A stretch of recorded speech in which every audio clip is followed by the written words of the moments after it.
Obadiah. The vision of Obadiah. This is what the sovereign Lord says about Edom. We have heard a message from the Lord. An envoy was sent to the nations to say, "Rise, and let us go against her for battle." See, I will make you small among the nations. You will be utterly despised. The pride of your heart has deceived you, you who live in the clefts of the rocks and make your home on the heights, you who say to yourself, "Who can bring me down to the ground?"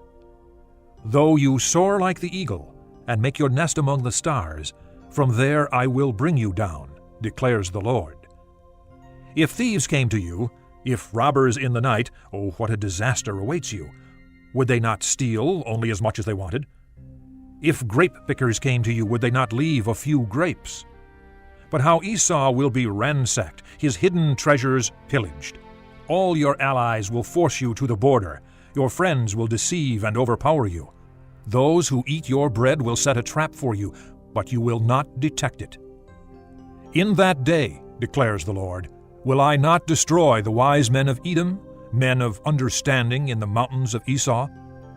Your warriors, O Teman, will be terrified, and everyone in Esau's mountains will be cut down in the slaughter. Because of the violence against your brother Jacob, you will be covered with shame. You will be destroyed forever. On the day you stood aloof, while strangers carried off his wealth and foreigners entered his gates and cast lots for Jerusalem, you were like one of them. You should not look down on your brother in the day of his misfortune, nor rejoice over the people of Judah in the day of their destruction, nor boast so much in the day of their trouble. You should not march through the gates of my people in the day of their disaster, nor look down on them in their calamity in the day of their disaster, nor seize their wealth in the day of their disaster. You should not wait at the crossroads to cut down their fugitives, nor hand over their survivors in the day of their trouble. The day of the Lord is near for all nations. As you have done, it will be done to you. Your deeds will return upon your own head. Just as you drank on my holy hill, so all the nations will drink continually. They will drink, and be as if they had never been. But on Mount Zion will be deliverance. It will be holy, and the house of Jacob will possess its inheritance. The house of Jacob will be a fire, and the house of Joseph a flame. The house of Esau will be stubble, and they will set it on fire and consume it. There will be no survivors from the house of Esau. The Lord has spoken. People from the Negev will occupy the mountains of Esau, and people from the foothills will possess the land of the Philistines. They will occupy the fields of Ephraim and Samaria, and Benjamin will possess Gilead. This company of Israelite exiles who are in Canaan will possess the land as far as Zarephath. The exiles from Jerusalem who are in Sepharad will possess the towns of the Negev.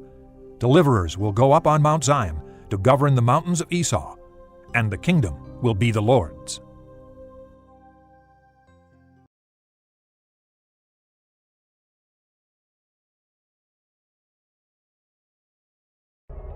Chapter 9. The fifth angel sounded his trumpet, and I saw a star that had fallen from the sky to the earth. The star was given the key to the shaft of the abyss. When he opened the abyss, smoke rose from it like the smoke from a gigantic furnace. The sun and sky were darkened by the smoke from the abyss. And out of the smoke, locusts came down upon the earth and were given power like that of scorpions of the earth. They were told not to harm the grass of the earth or any plant or tree, but only those people who did not have the seal of God on their foreheads. They were not given power to kill them, but only to torture them for 5 months. And the agony they suffered was like that of the sting of a scorpion when it strikes a man. During those days, men will seek death, but will not find it. They will long to die, but death will elude them. The locusts looked like horses prepared for battle. On their heads they wore something like crowns of gold, and their faces resembled human faces. Their hair was like women's hair, and their teeth were like lions' teeth. They had breastplates like breastplates of iron, and the sound of their wings was like the thundering of many horses and chariots rushing into battle. They had tails and stings like scorpions, and in their tails they had power to torment people for 5 months. They had as king over them the angel of the abyss, whose name in Hebrew is Abaddon, and in Greek, Apollyon. The first woe is past. 2 other woes are yet to come. The sixth angel sounded his trumpet, and I heard a voice coming from the horns of the golden altar that is before God. It said to the sixth angel who had the trumpet, Release the 4 angels who are bound in the great river Euphrates. And the 4 angels who had been kept ready for this very hour and day and month and year were released to kill 1/3 of mankind. The number of the mounted troops was 200 million. I heard their number. The horses and riders I saw in my vision looked like this. Their breastplates were fiery red, dark blue and yellow as sulfur. The heads of the horses resembled the heads of lions, and out of their mouths came fire, smoke, and sulfur.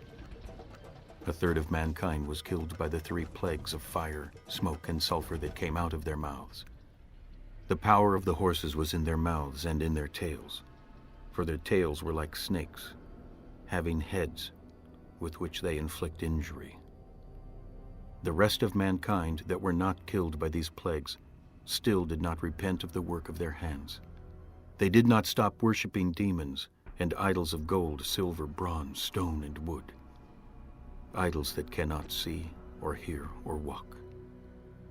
Nor did they repent of their murders, their magic arts, their sexual immorality, or their thefts.